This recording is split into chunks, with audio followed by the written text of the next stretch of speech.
गाड़ी को चलाते हैं। चलो चलते हैं, गाड़ी को चलाते हैं। और जैसे कि गर्म हो गई, ऐसा लग रहा है मुझे गर्म हो गई। चलो चलाते हैं।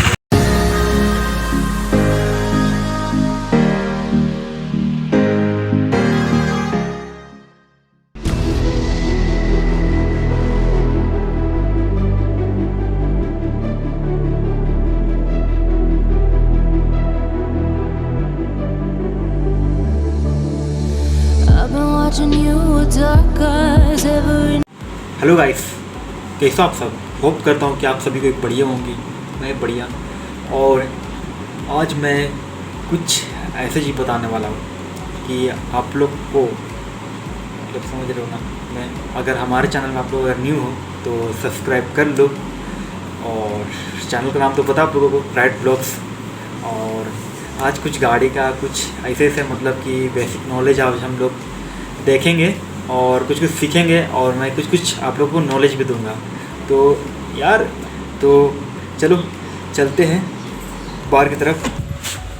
तो मैं सबसे पहले स्टार्टिंग करता हूँ ड्यूक 390 की। सबसे पहले स्टार्टिंग करता हूँ कि ये जो हम लोग का जो टोटल पोजीशन है, जो टोटल जैसे एक्सेलेटर बोलते हैं जिसे, तो गाड़ी शांत हो जाए यार। टेम्पो चलता है पूरा हल्ला करके चलता है, मज़ा नहीं आता है। तो मैं कहाँ था? मैं बता रहा था कि ये एक्सीलेटर में क्या बोलते हैं इसको, वायर ज़्यादा बोलती है। हर गाड़ियों में वायर होती है, ठीक है।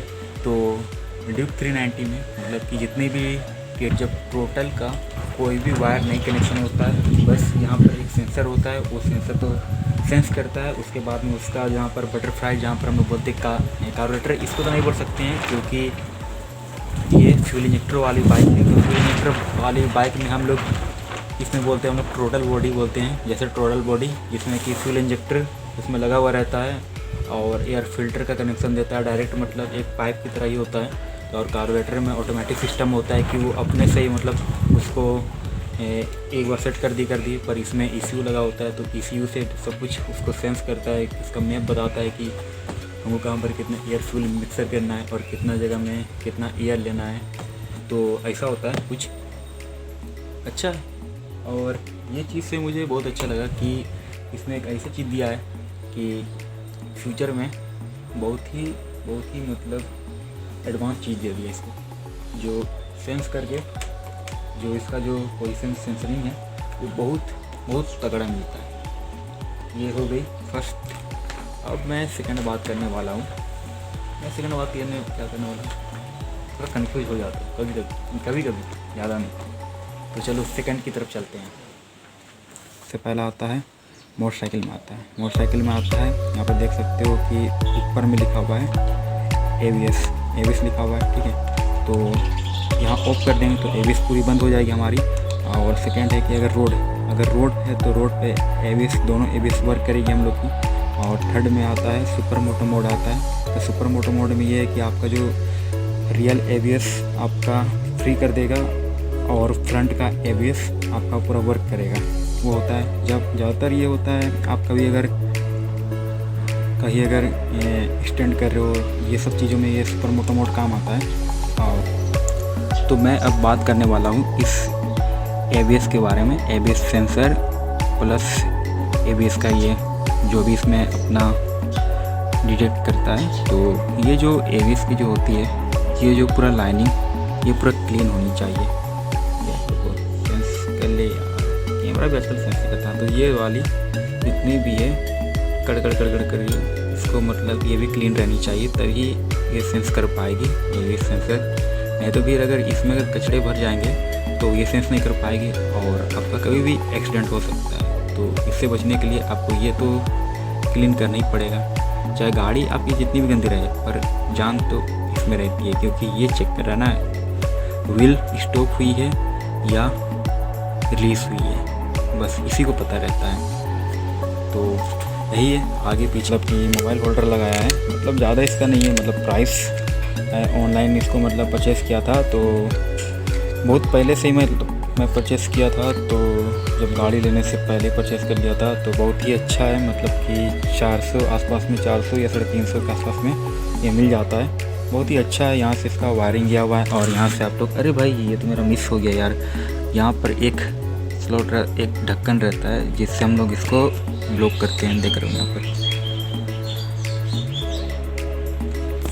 यहाँ पर आपको मतलब चार्ज करने के लिए आप USB डालो, 5 वोल्ट 2 एम्पियर की रहती है और अच्छा ही चार्ज होता है। और यहाँ पर एक switch off switch on button भी होगा। एक सेकेंड, देखो यहाँ पर है, यहाँ पर स्विच ऑफ स्विच ऑन एक बटन भी दी हुई है और एक ब्लू लाइट भी जला करती है। उतना अच्छे से मैं इसमें फोकस नहीं ले रही तो उसको हटाओ।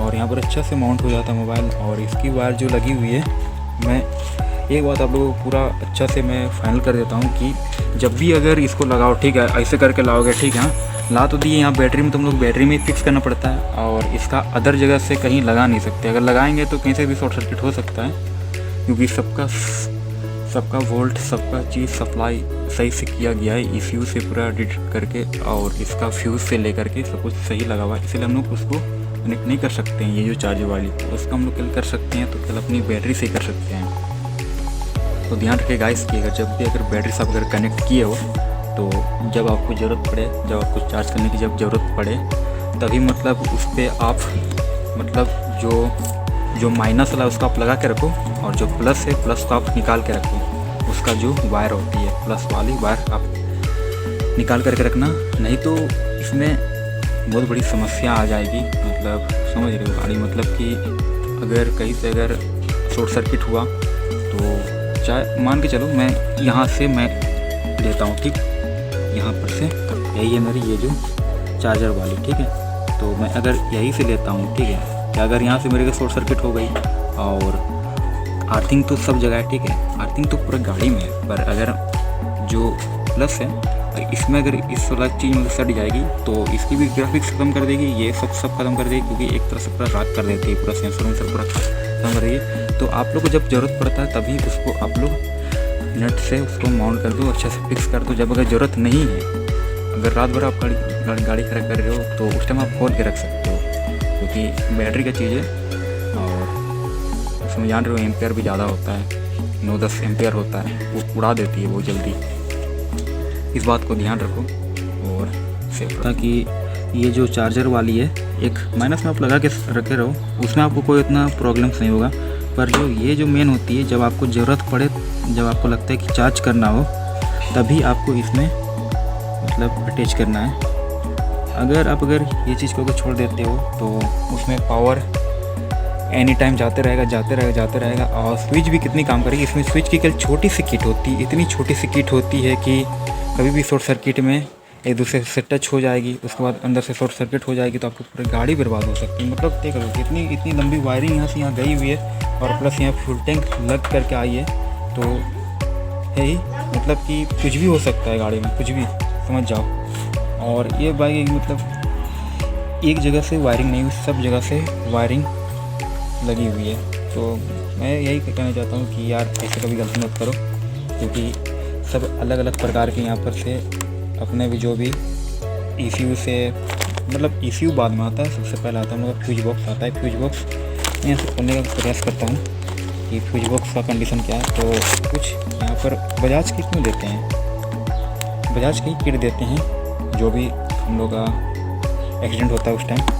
तो मैं यहाँ दिखा भी देता हूँ आप लोगों को फ्यूज के बारे में, क्या क्या चीज़ है फ्यूज में। तो कुछ ऐसे सेटअप है कि देखो इतने तरह की जो फ्यूज लगी हुई, ये क्या मतलब ऐसे थोड़ी लगा दिए हैं कि सब अलग अलग सेंसर, अलग अलग चीज़, कोई ABS का होती है, कोई डिस्प्ले की होती है, कुछ कोई होती है सेल्फ की होती है, तो अलग अलग प्रकार के काम करते हैं। देख लो 10 एम्पेयर, 15, 10, 13, 15, इतना जो फ्यूज लगाए गए हैं उसका भी तो कोई मान्यता है, इसीलिए तो इसमें यूज किया गया है। और ऐसा ना हो इसीलिए पहले ये उड़ती है तभी कुछ होती है। पर हम लोग के ये चार्जर्स में देखो किसी भी तरह का हम लोग का